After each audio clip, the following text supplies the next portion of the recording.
Morning class. आपने ये जो ऊपर प्रश्न दिखाई दे रहे हैं ये सारे प्रश्न हमने कर लिए थे। इसके बाद हम नेक्स्ट टॉपिक पर आते हैं कि सभी अम्लों एवं क्षारकों में क्या समानताएं हैं। What is the similarities between acids and bases. All the acids have the same characteristic that they are having H plus ions when they are in aqua solution they produce H plus ions.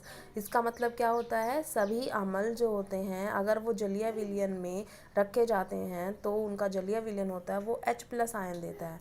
इसका मतलब क्षारक भी क्या असमानता दिखाते हैं कि जलीय विलयन में सारे क्षारक जो होते हैं वो OH माइनस आयन देते हैं। ये आपको मैंने सबसे पहले दिन बताया था, ध्यान अगर हो तो हम ये क्रियाकलाप दिखाई दिया है जो आपको यहाँ पर दिख रहा है। यहाँ पर चित्र 2.3 में ये क्या दिखाई दिया है बेटा, देखो यहाँ पर एक रबर कॉर्क है, उसके ऊपर 2 रोड्स लगाई गई हैं जो एक तरीके से इलेक्ट्रोड की तरह काम कर रही हैं और फिर इनको कनेक्ट किया गया है इस बैटरी से और एक बल्ब लगाया गया है। ठीक है, और पूरा ये सेटअप है वो इसलिए है कि अगर बल्ब जलेगा इसका मतलब क्या होता है कि उनके अंदर आयन प्रोड्यूस हुए हैं। इसके अंदर जो जलीय विलयन आपको दिखाई दे रहा है ना, इसमें ये जहाँ पे मैं आपको सर्कल दिखाई दे रहा होगा टैप कर रही हूँ जब, कि ये जो है जलीय विलयन किसी भी चीज़ का है, अगर उसके अंदर आयन निकलते हैं, आयन प्रोड्यूस होते हैं तो बल्ब जलेगा,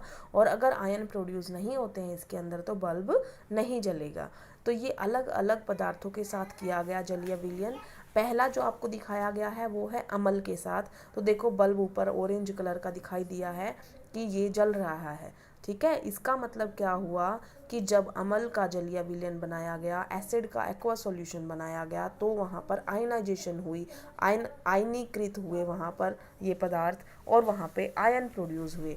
इसका मतलब क्या होता है, एसिड जो होता है एक्वा सॉल्यूशन में आयंस प्रोड्यूस करता है। वही तो हमने कहा था कि अपने जलीय विलयन में वो H प्लस आयन देता है। तो ये अब इसके साथ साथ हमने इसको और सब्सटेंस के साथ भी किया गया।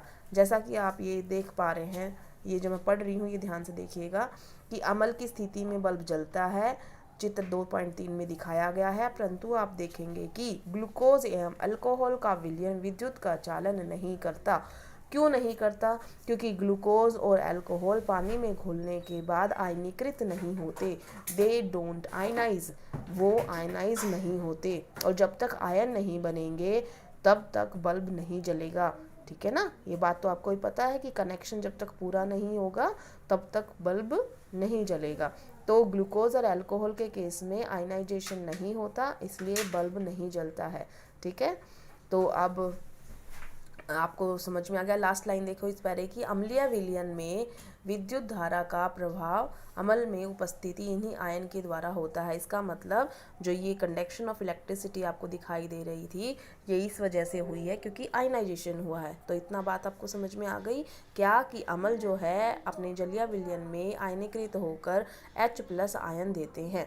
ठीक है, और साथ में उसका जो काउंटर पार्ट होता है, जो भी पार्ट होगा उसका वो भी आता है। तो फॉर एग्जांपल जैसे इसमें दिख रखा है, अगला पैरा शुरू कर रही हूँ मैं, अम्लों में धनायन तथा H प्लस तथा ऋणायन जैसे HCl में Cl माइनस। तो इतना तो समझ में आ ही गया होगा आपको कि HCl में क्या मिलेगा, तोड़ दो इसको, H प्लस Cl माइनस। ठीक है, HNO3 में क्या मिलेगा, H plus NO3 minus. CH3COH में क्या मिलेगा, CH3CO माइनस और H प्लस। H2SO4 में क्या मिलेगा, H प्लस SO4 2 माइनस। तो अगर आपने सब में ध्यान दिया हो तो जो H प्लस आयन है वो हर एक में मिले हैं क्योंकि ये सारे के सारे अम्ल हैं। तो आपका क्या पता चला कि अम्ल विलयन में हाइड्रोजन आयन उत्पन्न करता है। इसी तरीके से जो क्षारक भी होते हैं उनके साथ भी क्रियाकलाप किया गया। तो आप देख पा रहे हैं इसने बोला है कि जलीय विलयन में क्या करते हैं क्षारक भी। तो क्षारक भी जो होते हैं बेटा वो OH माइनस देते हैं। ठीक है ना, OH माइनस तो हर एक में मिलेगा क्योंकि बेस का करेक्टर और बाकी काउंटर पार्ट उसका जो पॉजिटिव पार्ट होगा वो भी मिलेगा। जैसे फॉर एग्जांपल NaOH है तो उसको तोड़ोगे तो क्या मिलेगा, Na प्लस OH माइनस। अगर आपके पास देखो ये दिखाई भी दे रहा है, हम यहाँ पे नीचे देखो आप, ये इक्वेशंस हैं ये दिखाई दे रही हैं सॉरी। तो देखो ये जो हमने HCl दिखाया था, तो HCl टूटा H+ और Cl- में, तो आपने घबराना नहीं है। जो आपको ये H3O+ दिखाई दे रहा है ना, ये कुछ नहीं है। देखो ध्यान से नीचे देखो, H++ में H2O गिव्स H3O+, इसको हाइड्रोनियम आयन बोलते हैं।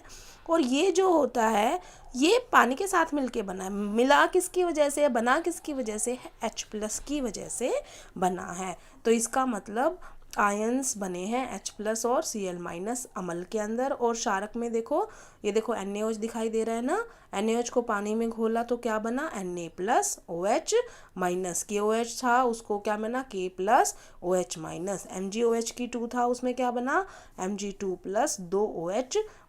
तो जितने भी बेस हैं वो क्या देते हैं, OH-। तो देखो ये लाइन, क्षारक जल में हाइड्रोक्साइड OH- आयन उत्पन्न करते हैं।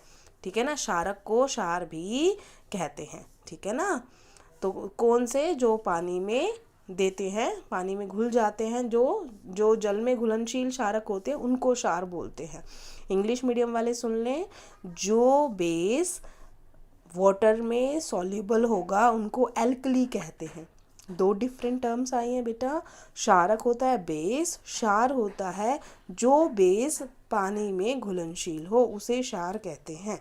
जैसे पानी में कौन घुला, ऊपर वाले सारे घुल गए ना, NaOH, KOH, MgOH की ट्वाइस। तो ये क्षार भी हैं और क्षारक भी हैं, ये बेस भी हैं और एल्कलाई भी हैं।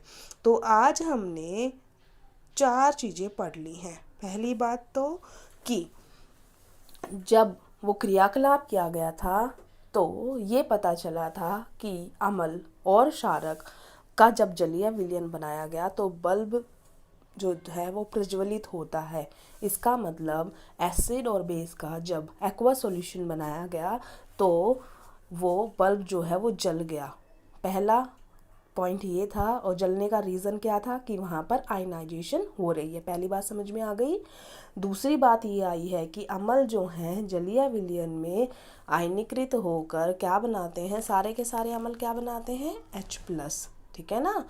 और सारे के सारे बेस क्या बनाते हैं, OH-। 3 बात समझ में आ गई। चौथी बात जो हमने बोली वो ये बोली है कि सारे के सारे जो क्षारक होते हैं वो घुलनशील नहीं होते पानी में, सारे नहीं होते, लेकिन जो होते हैं पानी में घुलनशील उनको क्षारकों को हम क्षार कहते हैं। All bases are not soluble in water but those bases which are soluble in water are called alkali. ठीक है। आई थिंक आज आपको बहुत समझ में आ गया हो गया। Thank you class.